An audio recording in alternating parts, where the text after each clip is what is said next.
Minister has displayed her inexhaustive patience of offering rapt attention to all the members deliberating on the budget. Before going into details, I must say that budget documents are perceived to be the roadmap for the future. But here, what I have found, that there may be a map, but there is no road in these budget documents. The budget documents is nothing but a sheer rigmaroles and rambling stories coupled with enigmatic and intricate words, much to the confusion of the common people. I would like to raise few points in this house, because after the presentation of the budget, our leader, Sri Rahul Gandhi ji, depicted it as a zero budget. That is why Madam Sita Ramanji taunted our leader Rahul Gandhi ji that he is speaking UP type भाषा. UP type क्या होते हैं मुझे पता नहीं, लेकिन सीतारामन जी आप जानती होंगे कि UP टाइप का क्या अर्थ होते हैं, इसका अंतर्निहित अर्थ. हमारे नेता राहुल गांधी जी ये बार बार कहते आ रहे हैं कि हमारे देश में नौकरी की सृजन होना चाहिए, हमारे देश में लोगों को और तरह और हर एक किस्म के सहूलियत देना चाहिए. राहुल गांधी जी दो इंडिया की बात किया, जरूर किया. One India belongs to haves and the other India belongs to have-nots. What is the fault of it?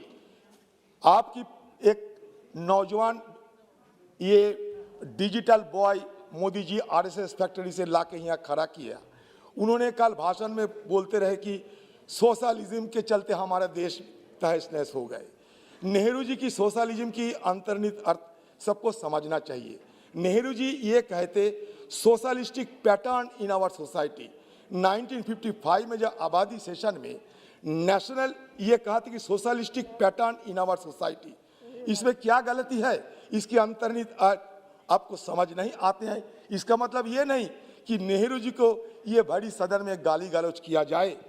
ये डिजिटल बॉय, ये डिजिटल जो बॉय यहाँ कहते थे कि हिंदुस्तान में कोई अनएम्प्लॉयमेंट है ही नहीं, एक ही अनएम्प्लॉयड है हमारे लीडर राहुल जी. अच्छा किया आपने. हमारे लीडर जब करवा सच बोलते हैं आपको जलन जरूर होंगे और आप उनको खिलाफ गाली गलौज देंगे, इसमें कोई हमें दिक्कत नहीं. लेकिन आपकी सरकार की राज्यसभा में कल बजट में क्या कहा, हम उल्लेख करता हूं इंडियन एक्सप्रेस की आज की तारीख की जो न्यूज निकली उसका उल्लेख करना चाहते हैं.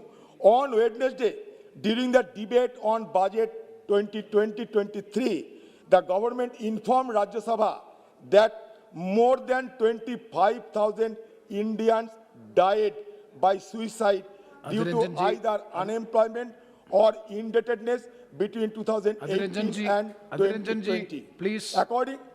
Please don't quote the Rajya Sabha. Why? No. Yet not Rajya Sabha, it is paper. It is paper. You can quote the paper. Indian Express paper. Yes, you can quote the paper. No, it is paper. Questions answer is. What is this? No.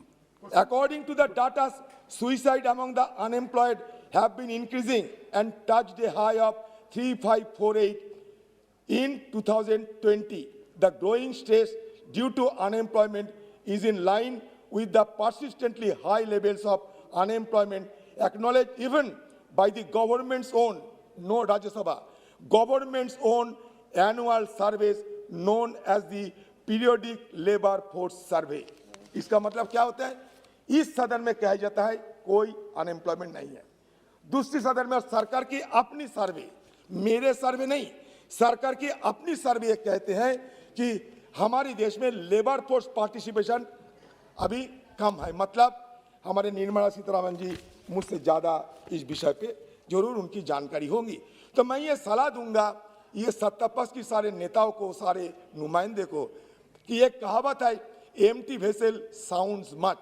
आप बिना जानकारी लेते हुए, बिना समझते हुए आप नेहरू जी के खिलाफ बात कहते हैं, उनकी आलोचना करते हैं। ये हमारी जो गरिमा सदन की एक गरिमा को भूलुंठित करते हैं।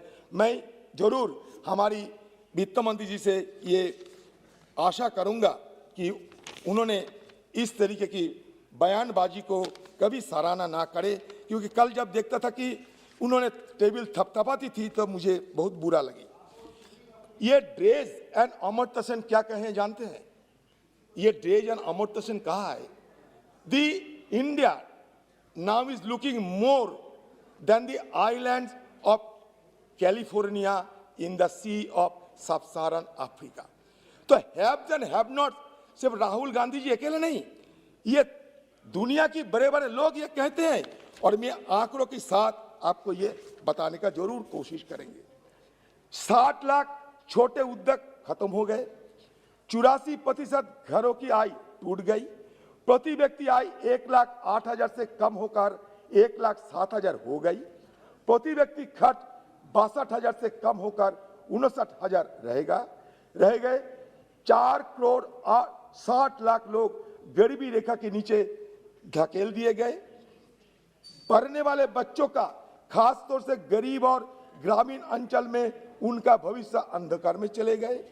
जिस प्रकार से कुपोषण की संदर्भ में देश 116 मुल्कों की सूची में 101 नंबर पहुंच गया, बेरोजगारी शहरों में 8% पार कर गई है और गांव में 6%, और जो मुद्रास्फीति है, महंगाई जो है वो 12% को पार कर गई, और कंज्यूमर प्राइस इन्फ्लेशन भी 6% को पार कर गई। इसलिए ये बजट का सार अगर देखे तो ये जरूर कहूंगा, it is the budget which may be summarised as a zilch. इसमें कुछ है ही नहीं, कोई सार नहीं है, हवाबाजी जरूर हुई है, लेकिन हकीकत कुछ अलग बयान देते हैं। देश के गरीब के प्रति, देश की नौकरी पेशा व्यक्ति के प्रति, देश के मध्यम वर्ग के प्रति, देश के किसान के प्रति, देश के अनुसूचित जाति और जनजातियों के लोगों के प्रति, और ग्रामीण अंचल में रहने वाले, शहरों में रहने वाले साधारण मजदूर के प्रति ये क्रूर मजाक ये देश लोग ये इस देश के लोगों के साथ है। इसलिए प्लीज आप बैठिए ना। इस देश के गरीब Please, के no प्रति, interruption. Nothing will go on record except the speech of Adhir Ranjan ji. देश के अनुसूचित जाति के प्रति ये Nothing will go on record except the speech of Adhir Ranjan ji. Modi ji Please, Hindustan आप को बैठिए, आप सपना बैठिए। दिखाया था, मोदी जी हिंदुस्तान का सपना दिखाया था, हम अच्छे दिन लाएंगे। अब हिंदुस्तान की बेरोजगार क्या Please कहते don't जानते हैं? interrupt. Please. मोदी जी लौटा दे मेरे बीते बुरे दिन, मोदी लौटा दे मेरे बीते बुरे दिन। ये हम नहीं कहते, हिंदुस्तान की बेरोजगार कहते हैं। अब पता कर लो, गरीब की मदद के लिए एक शब्द बजट में नहीं है, रोजगार सृजन के लिए बजट में एक शब्द नहीं है, महंगाई पर नियंत्रण के लिए बजट में एक शब्द नहीं है, गरीब तक पैसा पहुंचाने के लिए बजट में एक शब्द नहीं है, बजट में किसी वर्ग को टैक्स रिलीफ देने के लिए एक शब्द नहीं है, लोक कल्याण की जैसी रद्दी की टोकरी में फेंक दिया गया है। गणेश जी याद करो, आपको पेट्रोलियम प्रोडक्ट में जो आज सबसे ज्यादा महंगाई का कारण है, पिछले साल के बनिस्बत 704 करोड़ रुपया कटौती हुई, किसान की दिनेश खाद जी, की सब्सिडी में प्लीज बैठिए। 35,000 करोड़ की कटौती हुई, गरीब की मिलने वाले प्लीज। रेशन की दुकान पर भोजन में 80,000 करोड़ की कटौती हुई, किसान की क्रॉप इंश्योरेंस स्कीम में 500 करोड़ की कटौती हुई, यहाँ तक कि मजदूर की मनरेगा स्कीम के अंदर भी 25,000 करोड़ रुपया कट लिया गया। 27% इस देश में गरीब, साधारण और मध्यम वर्ग को मिलने वाली राहत में कटौती की गई, जो अपने आप में एक निर्दयतापूर्ण निर्णय है। शायद पूंजीवादी और पूंजीपति जिस प्रकार के मित्र हैं वो तो माफ कर दे, पर इस देश का गरीब और मध्यम वर्ग भारतीय जनता पार्टी की इस मोदी सरकार को कभी माफ नहीं करेगा। वजह इसकी गरीबों को राहत दी जाए, वजह इसकी बहुत अमीर 142 लोग जो है जिनकी पूंजी 23,14,000 करोड़ से बढ़कर आज 53,16,000 करोड़ हो गई, उनसे अपनी पूंजी साझा करने के लिए कहा जाए। ये सरकार ने एक पूंजीपति बजट दिया। हम पूंजीपति के खिलाफ नहीं है। आपका सोच और हमारा सोच में फर्क ये होता है कि जानते हैं, हम क्रोनी कैपिटलिज्म की विरोध करते हैं। हिंदुस्तान में पूंजी का विकास हमारी जमाने में हुए हैं, स्वर्गीय राजीव गांधी के जमाने में इंफॉर्मेशन टेक्नोलॉजी हुए हैं। आप नेहरू जी की बात करते हैं, प्लानिंग कमीशन 1950 नेहरू जी बनाया था, election commission 1950 Nehru ji, supreme court 1950 Nehru ji, RBI 1949 Nehru ji, finance commission 1952 Nehru ji, national development council 1952 Nehru ji, Indian statistics institute Nehru ji, national council for applied economic research Nehru ji, central statistical organisation Nehru ji, national survey जिसको आप हर वक्त जिक्र करते हैं नेहरू जी। प्लीज, अरे आपका स्पीकर्स काउंटर करेगा, मिनिस्टर भी है रिप्लाई में। अरे आप बैठे ना, मंत्री जी सुनते हैं ना, मंत्री जी सुनते हैं। प्लीज इसलिए हमारे नेता राहुल जी कहा था कि ये बजट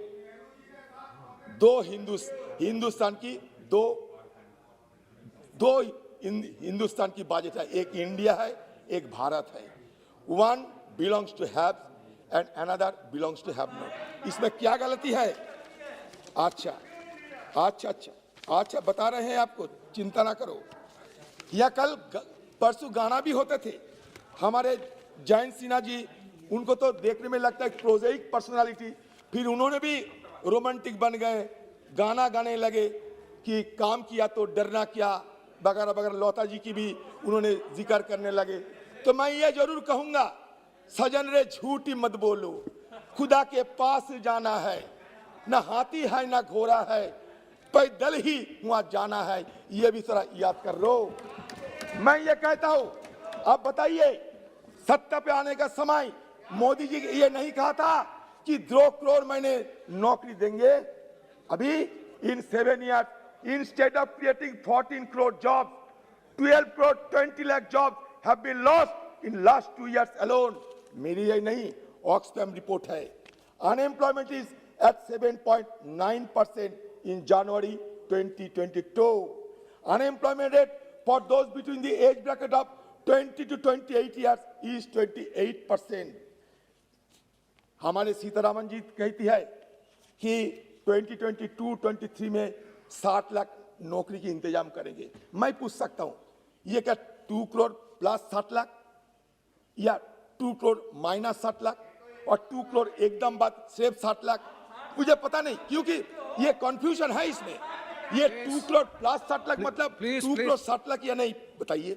आप कहते हैं कि 5 ट्रिलियन इकोनॉमी की बात तो सुनते आ रहे हैं, ये रोड मैप क्या है 5 ट्रिलियन इकोनॉमी की? आपके कहते हैं कि मैन्युफैक्चरिंग में 25% हम जीडीपी के हिस्सा बनाएंगे। ये 25% जीडीपी के मैन्युफैक्चरिंग में हिस्सा बनाने के लिए क्या का रोड मैप है?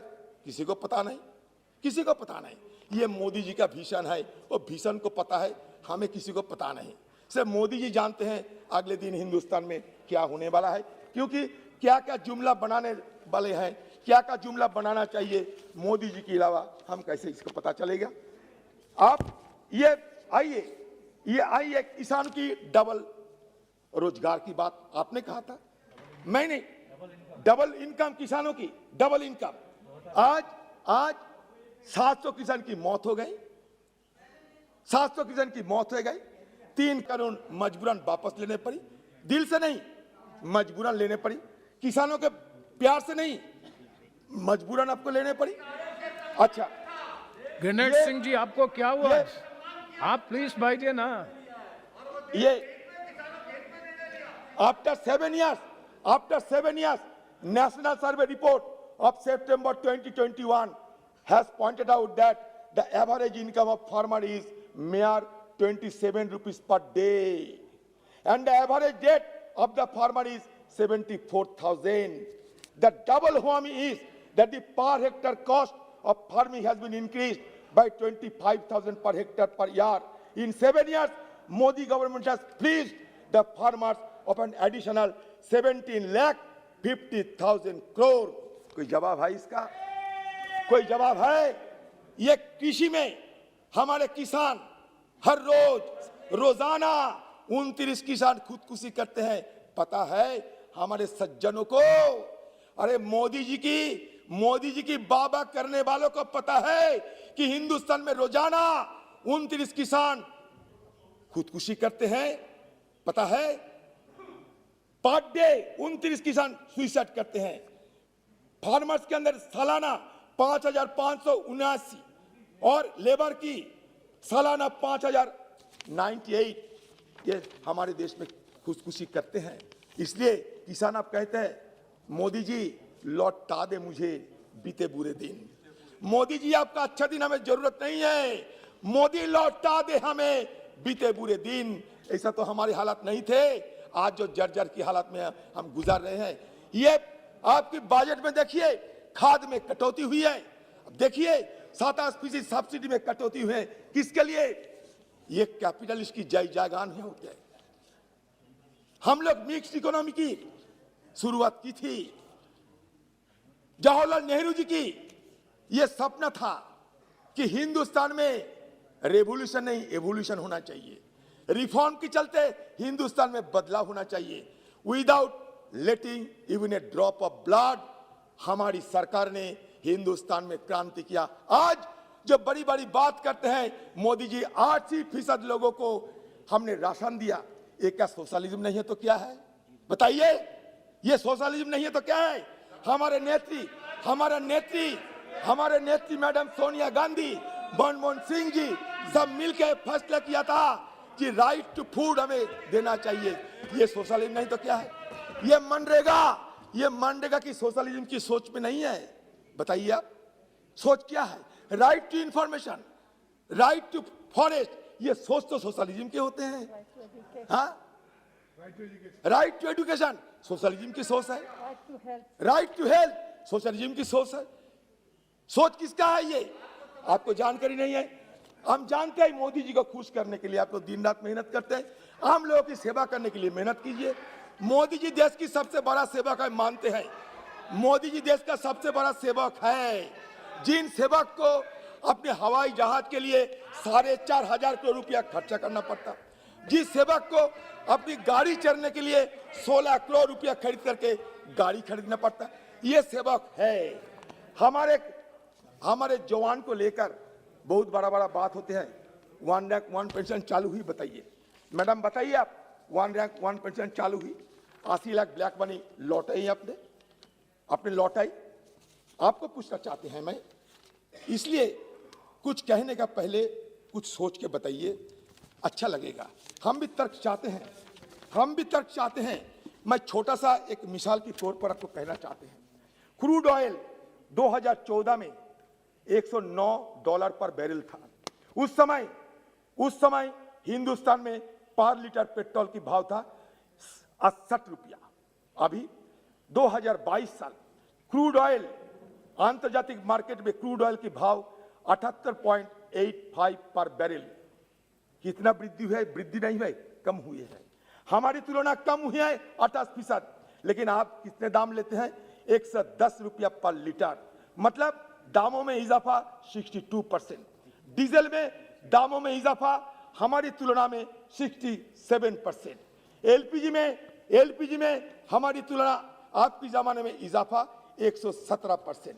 टमाटो में आज टमाटो हमारी जमाने में 18 रुपया किलो था, आज 35 रुपया किलो। कितना इजाफा? 84%। कैप्सिकम हमारी जमाने में 33 रुपया 1 किलो, आज 72 रुपया 1 किलो, इजाफा 118%। आप क्या कहोगे? एक के बाद मस्टर्ड ऑयल हमारी जमाने में 90 रुपया, आज हो गया 185 रुपया पर लीटर, मतलब 105% इजाफा। कोकोनट ऑयल हमारी जमाने में थे 145 रुपया पर लीटर, अब हो गए 370 पर लीटर, 114% इसका इजाफा हुई। ग्राउंड नट 140 लीटर थी, 140 रुपया लीटर थी, आज हो गए 190 पर लीटर, 36% इजाफा हुई। वनस्पति, आप ज्यादा वेजिटेरियन होते हैं, वनस्पति ये जरूर खाते हैं। हमारी जमाने में आज 85 रुपया 1 किलो, अभी 138 रुपया 1 किलो, इजाफा 63%। तूर दाल 47% इजाफा हुई, उड़द दाल 34% इजाफा हुई, मसूर दाल 47% इजाफा हुई, ग्राम दाल 70% इजाफा हुई। क्या कहोगे आप, क्या कहोगे? इसलिए हिंदुस्तान के आम जनता कहते हैं, क्या कहते हैं? मोदी लौटा दे हमें बीते बुरे दिन, मोदी लौटा दे हमें बीते बुरे दिन। ये आज के आम जनता ये कहते हैं। आप ये बैंकिंग सेक्टर में क्या किया आपने? 5,35,000 करोड़ तो पिछले 7 साल और 6 महीना में बैंकिंग इंडस्ट्री से धोखाधड़ी हो चुकी है। मतलब लोग धोखा करके बैंकों का 5,35,000 करोड़ रुपया लेकर गायब हो चुके हैं। मतलब लोग गायब हो चुके हैं। और वो कौन है? वो है हमारे मेहुल भाई। वो कौन है? हमारे संदेशरा भाई। कौन है लोग? नीरव मोदी भाई। कौन है ये लोग? विजय माल्या भाई, जिनकी आए दिन हम किसी कोई सुदूर बीच पर, एक्सोटिक बीच पर उनकी फोटो देखते हैं, कभी वो क्रिकेट मैच देखते हैं, हम दिखाई देते हैं टीवी स्क्रीन पर मोदी सरकार ने उनकी अपनी मौन सहमति दे रखी है। तो बैंकिंग इंडस्ट्री का पहला हाल तो ये किया कि पिछले 7 साल और 6 महीने फ्रॉड कितना हुआ? 5,35,000 करोड़, 5,35,000 करोड़ ये खर्च धोखा देके भाग गए। 7 साल, एक मिनट सुन लीजिए, 7 साल फ्रॉम 2014 से 2021 के बीच सरकारी बैंकों का, पब्लिक सेक्टर बैंक का जो ग्रॉस एनपीए है वो 4 गुना से बड़ा है। The gross NPA the PSB और 4 times of gross NPA of the preceding 7 years. मतलब हम 2014 से लेकर 2021 के बीच अगर ग्रॉस एनपीए का एडिशन देखे और उसकी तुलना 2007 से 2014 के बीच के ग्रॉस एनपीए से करे तो ग्रॉस एनपीए की बढ़ोतरी हुई है 4 गुना। ग्रॉस एनपीए 4 गुना बढ़ चुके हैं। टोटल बैंक फ्रॉड हो चुके हैं 5,35,000 करोड़, जिसको हम कह सकते हैं 5.3 ट्रिलियन डॉलर रुपया। अगर हम ये पता लगाए कि पिछले 7 सालों में कितने लोन राइट अप किया गया तो सरकारी बैंकों के मतलब कितने लोन को बट्टे खाते में डाला गया है, तो 2014 से 2021 तक चौंकाने वाले आंकड़ा है। यह मध्य अगर हम तुलना करें 2014 से 2024 को तो बट्टे खाते में 25 गुना ज्यादा पैसा डाल चुकी है मोदी सरकार इन सब बैंकिंग इंडस्ट्री को। इस कगार पर पहुंचने के बाद अगर आप पूछेंगे मोदी सरकार आपका प्लान क्या है इस इंडस्ट्री के बारे में, तो उनका एक ही प्लान है, सरकारी बैंकों को अपना दोस्तों को बेच देना, ये मकसद है। आगे चलते हैं। अगर हम ग्रॉस एनपीए को कंपैरिजन करते तो 2014 से लेकर 2021 के मध्य सिर्फ पब्लिक सेक्टर बैंक की बात करें तो पब्लिक सेक्टर बैंक को 21,07,000 करोड़ का एडिशन हुआ है ग्रॉस एनपीए में। सिर्फ सरकारी बैंकों में 2007 से 2014 की तुलना करें तो मात्र 5,35,000 करोड़ था। मतलब 2007 से 2014 एनपीए में एडिशन हुआ था 5,35,000 करोड़। वो 2014 से 2021 के मध्य हो गए 21 लाख करोड़। 2014 से 2007 से 2014 के बीच जो सरकारी बैंकों ने लोन राइट अप किया गए थे वो किए गए थे 32,109 करोड़। वो 2014 से 2021 के मध्य कर दिए गए 8,17,000 करोड़। मतलब रिटर्न ऑफ लोन 25 गुना बढ़ चुके हैं। ये क्या गलती है? ये क्या अरे बताइए ना, हमारे मंत्री जी कहिए गलत है। मैं मान लेगा मंत्री जी कहे गलत है, ये हमारे आंकड़े गलत पेश करना हमारा ये नहीं है। हमारा ये आइए कुछ नहीं हुआ। हम दिखाने चाहते हैं ये रेल के बारे में बहुत कुछ कहते हैं कि हम रेल ये करेंगे वो करेंगे, रेल को हम 400 वंदे भारत रेल देंगे। तो 400 वंदे भारत रेल देने के लिए ये सरकार की क्या जरूरत पड़ेगी, मैं ये बताते हैं। वंदे भारत ट्रेन सरकार कहती है कि 400 वंदे भारत ट्रेन हम देंगे। Vande Bharat rakes are tendered to 3 Indian Railways factories, ICF, RCF and MCF. RCF Kapurthala, NCF, MCF Raebareli are not even ready to begin manufacture of Vande Bharat rakes. ICF Chennai has delivered just 2 Vande Bharat rakes so far since 2018. The existing target was 104 rakes by 2024. The new target is 4 times an already unrealistic target. This new focus on Vande Bharat train service serves only to cover up for the fact that the project was in cold storage from 2018 to 2020. आप जानते हैं madam Sitharaman जी, 400 Vande Bharat train बनाने के लिए मतलब क्या होता है? 133 ट्रेन हर साल। आपने कहा कि 3 साल में मैं खत्म कर दूंगा 400 वंदे भारत। इसका मतलब 133 ट्रेन सालाना, हर महीना 11 ट्रेन, हर वीक 3 ट्रेन। आपको ये इंफ्रास्ट्रक्चर है, आप बताइए, आप ही बताइए, मैं नहीं बताऊंगा। हर हफ्ता 7 ट्रेन, हर हफ्ता 7 ट्रेन बनाने की आपका नहीं है। ये ऑपरेटिंग रेशियो, रेल का ऑपरेटिंग रेशियो सुनिए। The operating ratio of the railway was 98.36% in 2029-20 against the target of 95%. The CAG termed this the worst operating ratio in the last 10 years. Mine is CAG. Operating ratio is a measure of efficiency and refers to the expenses for every rupees 100 earned. A higher operating ratio is therefore worse as it reflects the amount that has to be invested to earn a rupee of revenue. Furthermore, the CAG reasoned that if we account for the expenditure incurred in providing pension payment, then the operating ratio would further increase to 114.35%. ये हमारा हालात है train की, जिसके बारे में बाबा यहाँ हो रहे हैं। यहाँ कह जा रहे थे कि एयर इंडिया की प्राइवेटाइजेशन की बात, हम एयर इंडिया के प्राइवेटाइजेशन के खिलाफ किस लिए करते हैं, जरा सुन लीजिए। With the privatization of Air India, the airline market in India has become a duopoly. आज ही मैं सुबह बताया। The Tata Group owns Air India, Vistara, and majority of Air Asia India combined 42% of the market. Indigo owns another 37%. इसलिए ये हमारा चिंता है।